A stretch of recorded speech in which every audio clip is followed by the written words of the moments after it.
আমরা ওই কাউন্টারের টাকা ব্যাংকে জমা দেওয়ার জন্য যেতেছিলাম।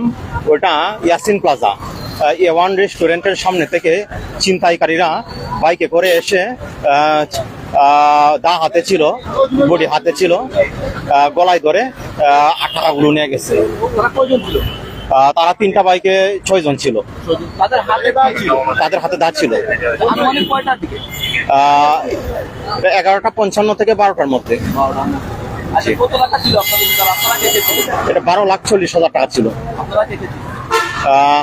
আমি ছিলাম Mohammad Shafiqul Islam manager Ena transport, Nur Mustafa manager Ena transport, Sohel Ahmed cash manager, এই 3 জন ছিলাম। অনেক জোরাজুরি করা হয়েছে। আক্রমণ ওইভাবে করে নাই, ব্যাগটা টান দেওয়া নিয়ে চলে গেছে। জি, মোটরসাইকেলের নাম্বার ওইটা ট্যাপ লাগানো ছিল, কিন্তু নাম্বার ক্লিয়ার বোঝা যায় নাই। আর ছিল হেলমেট ছিল মাথায়। না, কাউকে চেনা যায় নাই।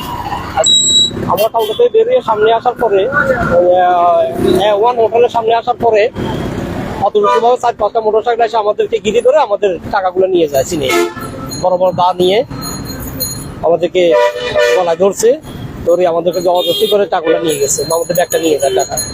পরবর্তীতে আমরা ফাঁড়িতে গেলাম, ফাঁড়িতে আমরা এটা ইনফর্ম করলাম। ফাঁড়িতে ইনফর্ম করার পরে ওনারা আমাদেরকে নিয়ে এখনো এটার উদ্ধারের তৎপরতা চালাচ্ছে। এখন পর্যন্ত ওই অবস্থায় আছে। আমরা এই মুহূর্তে দক্ষিণ সীমা থানা যাচ্ছি আইনানুগ ব্যবস্থা নেওয়ার জন্য। দেখা যাক ওনারা কি ব্যবস্থা আমাদের জন্য করতে পারে। গাড়ি থেকে নামার সুযোগ দেয় নাই, গাড়ি থেকে নামতে পারি নাই।